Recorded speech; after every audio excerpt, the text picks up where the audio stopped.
Good eaters. I love those fish. My trolley. Have I ever shown you this beautiful piece of pottery? My friend Dolly Naranjo made this one time while I was visiting her workshop.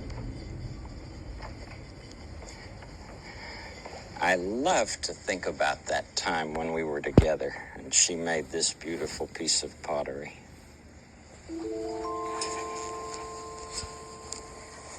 I just noticed it seems so silent here. Oh, it's very quiet. I think there's just a little bit of wind, and that's all. But there's never any noise. There's never anyone down here, just me. Thank you for allowing me to come. You're very welcome. This is what we're going to get. This is dark, and it's just clay.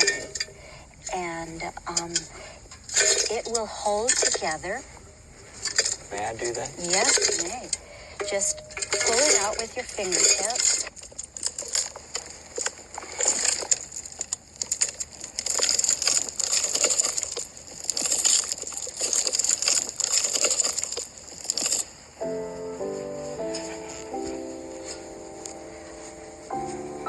When we finished gathering the clay, we walked back up the hill to Dolly's place.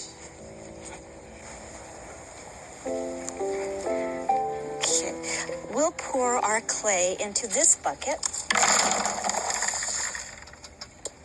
Mine too? Yes, you can pour yours in there. And if you will stir the clay with this while I pour water into it, and then it will melt very quickly.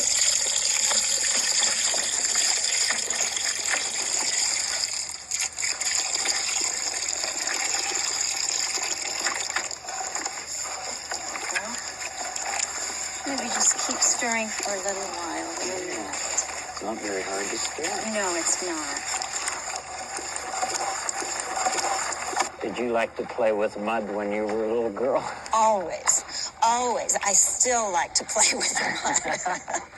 This feels like it. Oh, there it's coming. As I stirred, the mixture got thicker and thicker. When it was thick enough, we poured the gooey clay onto a big sheet.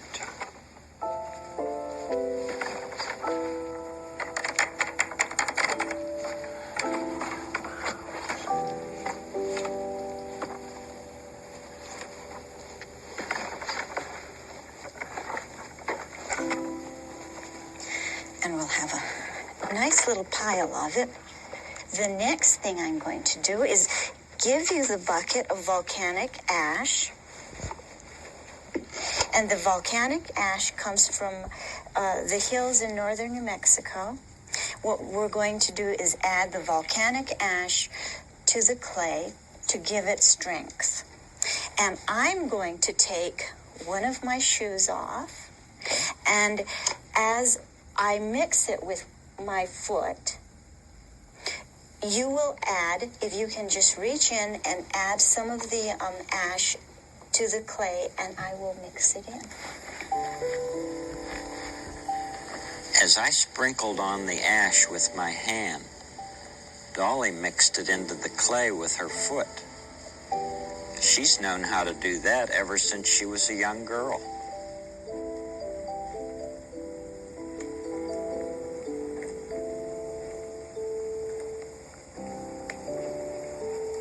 When we were all finished mixing, and the clay had dried for a while, we went into her studio. You can sit there, and I will sit here, and I will show you how to make coils that I can use to build a pot. All right. Coils, you say?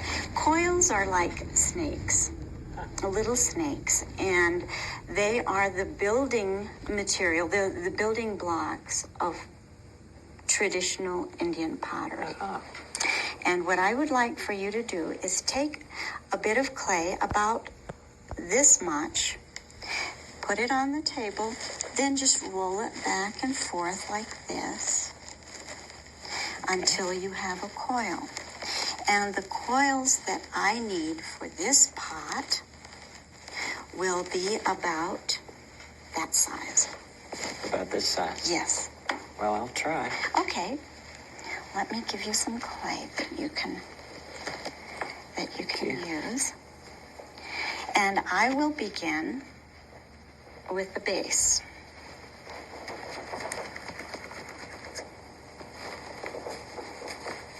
Oh, I think I was supposed to make it like this. Yes, and then you can start rolling it out. There you go. And what I'm doing is just making a small pinched base. That looks like a little, silly little bowl, yeah. And then I'm going to take the coils that you make and pinch them onto the base. And as the coil goes around and around, the pot just gets taller and taller.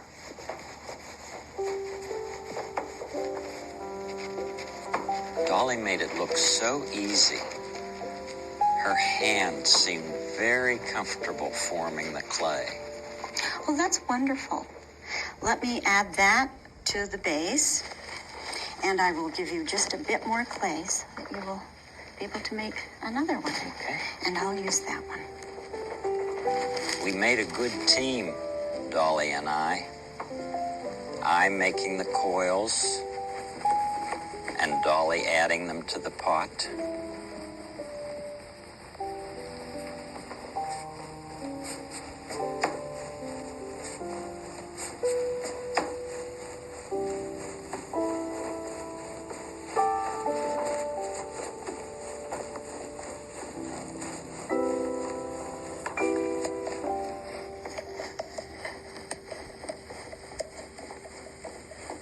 At last, I finished making the final coil, and Dolly added it to the top of the pot.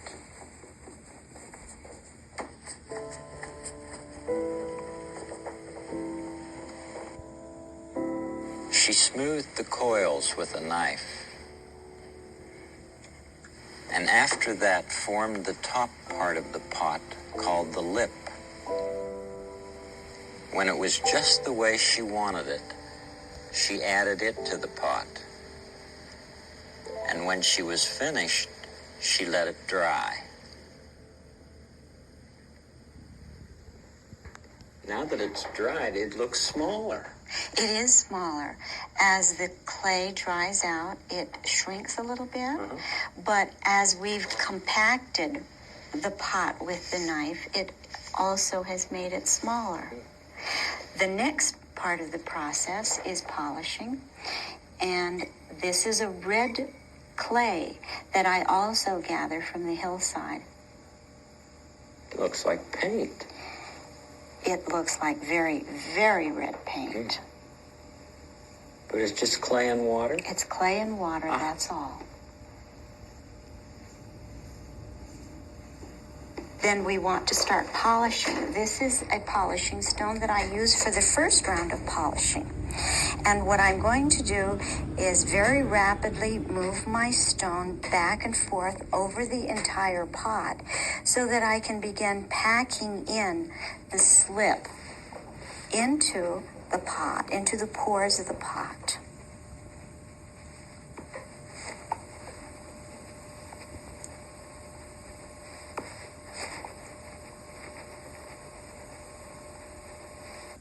And now we can start using my grandmother's stone.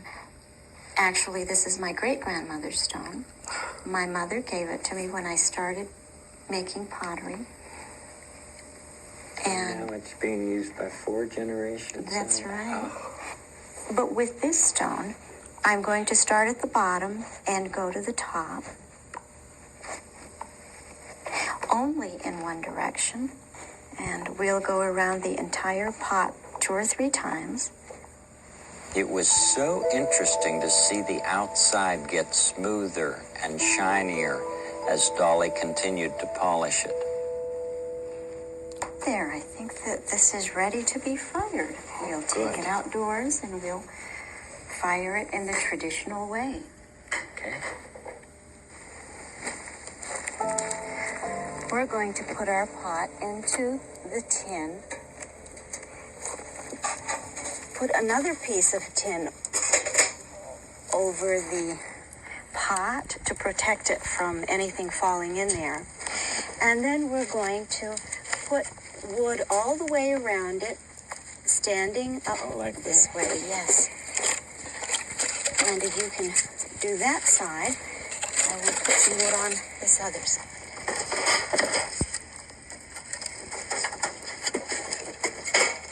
So it's like making an oven. Mm-hmm. Baking it. The fire will burn for about half an hour, and then our pot will be fired.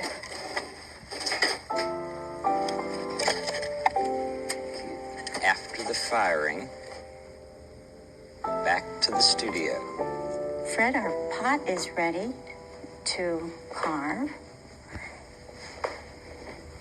It's not too hot. No, it's just warm, but it's not hot. And the way that I like to decorate my pots is to carve them. And I use a small X-Acto knife. Mm-hmm. I hold the knife and go forward with my line. And this part of the process takes quite a bit of time. It's slow and tedious, but it can also be the most fun part.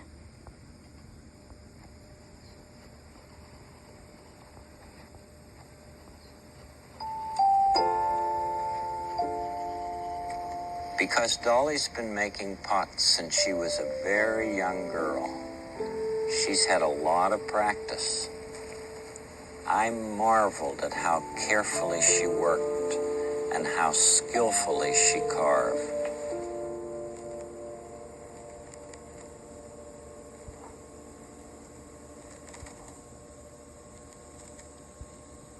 There, it's finished. Yeah, beautiful. And to think that all started with the clay that gathered under the hill there. Yes, and it was so nice to have you with me to do that. Thanks, Dolly. Thank you.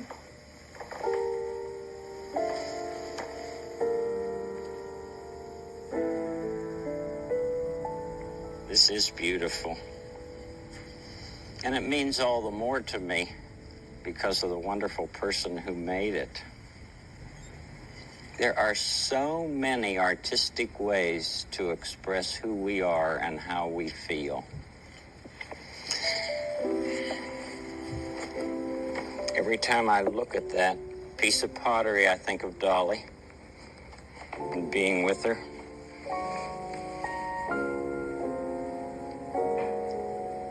Trolley. Trolley rhymes with Dolly. Here's a trolley for you, Dolly. You know, I wonder what ways you'll choose as you grow more and more to express yourself artistically. It's such a good feeling to know you're alive. It's such a happy feeling.